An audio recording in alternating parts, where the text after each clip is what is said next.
नमस्ते दोस्तों, आज हम यीशु मसीह के पवित्र अनमोल वचन पर आधारित एक मधुर वचन प्रस्तुत करते हैं जो आपको हर दुख संकट को दूर कर सके। इसमें पश्चाताप, प्रेम और क्षमा की भावना को उजागर किया गया है। तो चलिए शुरू करते हैं, लेकिन इससे पहले कृपया आप हमारे YouTube चैनल को सब्सक्राइब करें। धन्यवाद। जय यीशु। इब्राहिम मामरे के बांजों के बीच कड़ी धूप के समय तंबू के द्वार पर बैठा हुआ था। तब यहोवा ने उसे दर्शन दिया और उसने आंख उठाकर दृष्टि की तो क्या देखा कि 3 पुरुष उसके सामने खड़े हैं। जब उसने उन्हें देखा तब वो उनसे भेंट करने के लिए तंबू के द्वार से दौड़ा और भूमि पर गिरकर दंडवत की और कहने लगा। 3 हे प्रभु, यदि मुझ पर तेरी अनुग्रह की दृष्टि है तो मैं विनती करता हूँ कि अपने दास के पास से चले न जाना। 4 मैं थोड़ा सा जल लाता हूँ और आप अपने पांव धोकर इस वृक्ष के तले विश्राम करें। 5 फिर मैं एक टुकड़ा रोटी ले आऊँ और उससे आप अपने जीव को तृप्त करें, तब उसके पश्चात आगे बढ़े, क्योंकि आप अपने दास के पास इसीलिए पधारेंगे। उन्होंने कहा, जैसा तू कहता है वैसा ही कर। 600 इब्राहिम ने तंबू में सारा के पास फुर्ती से जाकर कहा, 3 सा मैदा फुर्ती से गूंद और फुलके बना। 7 फिर इब्राहिम गाय बैल के झुंड में दौड़ा और एक कोमल और अच्छा बछड़ा लेकर अपने सेवक को दिया और उसने फुर्ती से उसको पकाया।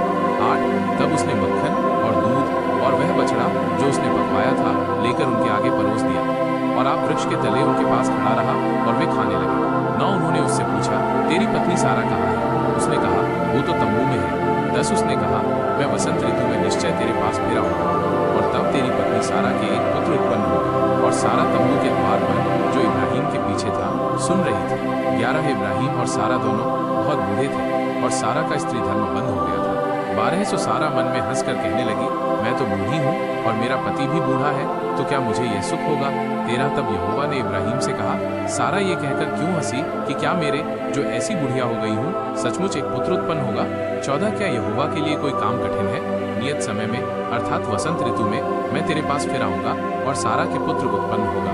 15 तब सारा डर के मारे ये कहकर मुकर गई कि मैं नहीं हंसी। उसने कहा, नहीं तू हंसी तो थी।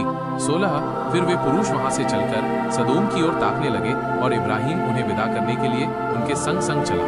17 तब यहोवा ने कहा, ये जो मैं करता हूँ सो क्या इब्राहिम से छिपा रखूं? 18 इब्राहिम से तो निश्चय एक बड़ी और सामर्थी जाति उपजेगी और पृथ्वी की सारी जातियां उसके द्वारा आशीष पाएंगी।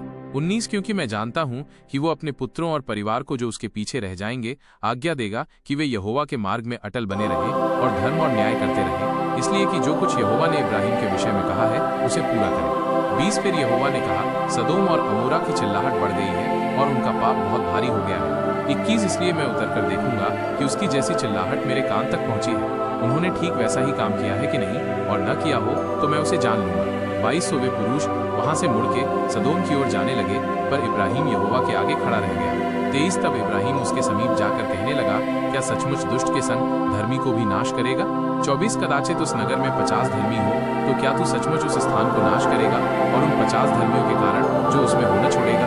25 इस प्रकार का काम करना तुझसे दूर रहे कि दुष्ट के संग धर्मी को भी मार डाले और धर्मी और दुष्ट दोनों की एक ही दशा हो। यह तुझसे दूर रहे, क्या सारी पृथ्वी का न्याय न करे?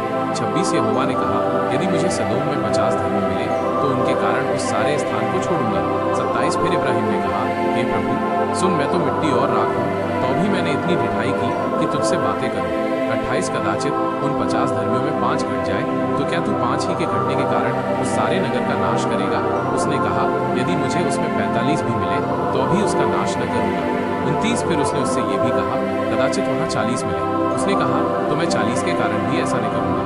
30 फिर उसने कहा, हे प्रभु क्रोध न कर, तो मैं कुछ और कहूँ, कदाचित वहाँ 30 मिले। उसने कहा, यदि मुझे वहाँ 30 भी मिले तो भी ऐसा न करूँगा। 31 फिर उसने कहा, हे प्रभु सुन, मैंने इतनी ढिठाई तो की है कि तुझसे बातें करूँ, कदाचित उसमें 20 मिले। उसने कहा, मैं 20 के कारण भी उसका नाश न करूँगा।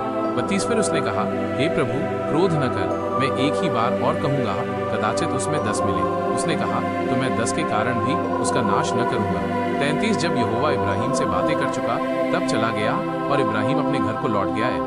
अगर आपको ये अनमोल वचन अच्छा लगे तो हमारे YouTube चैनल को सब्सक्राइब करें। धन्यवाद। जय यीशु।